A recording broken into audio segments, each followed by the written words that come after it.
Dr. Toyos here. We're talking allergy and dry eye. You know when you go to the eye doctor and they pull down the lid and go, hey, it looks like you got some allergies. This is what we're seeing. So here, this redness all through the conjunctiva when we pull the lid down, and then you see little squares. We call them cobblestoning. These are all signs of allergy to the eye.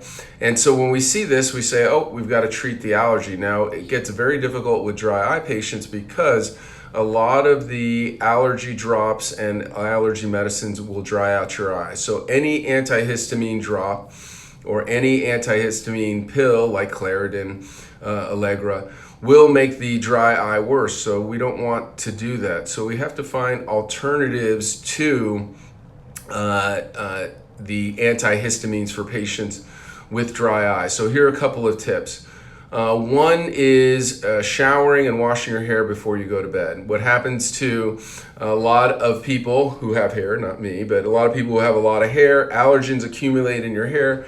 You go to sleep, and those allergens are now on your eyes all night long. So when you wake up in the morning, you're already behind the eight ball, and you have this complete allergic reaction going on in your eyes.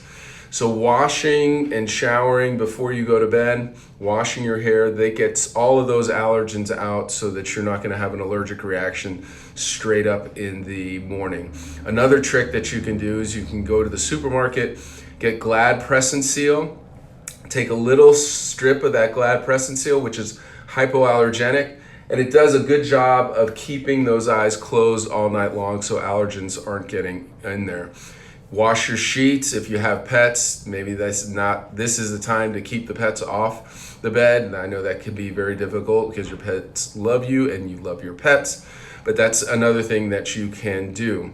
Now, in terms of medications, so we don't want to use the antihistamines. We don't want to use the Patadeys of the world, these drops that will dry out your eyes. Antihistamines dry out the eyes. So we don't want to use those drops or those pills. We want to find alternatives. So the alternative for the drops is a mast cell stabilizer called cromolyn. So what this does is it stabilizes the cells that release histamine.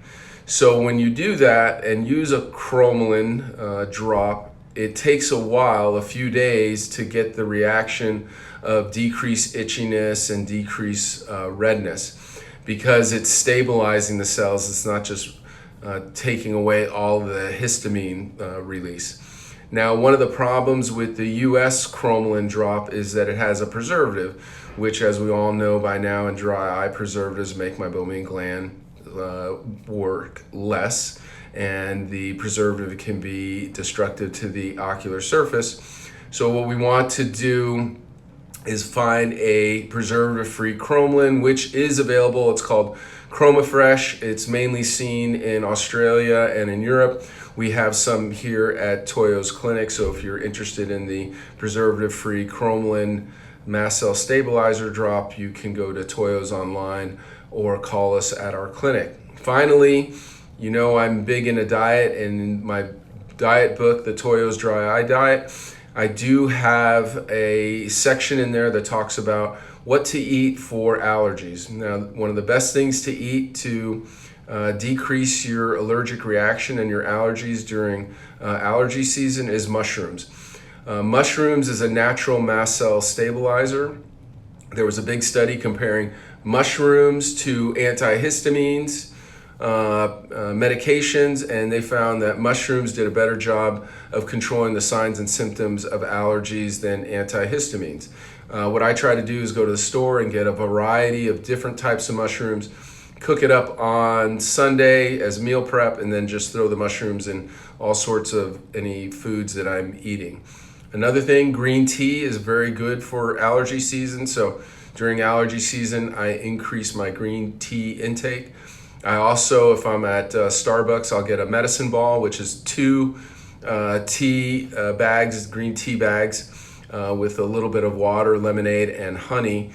Local honey is great for allergy season to decrease the allergic reaction, and nuts and seeds are very good controllers of the allergic reaction as well. So there's ways to combat this, and I'm seeing more and more patients come in as the weather changes, so this is something that you're going to have to deal with.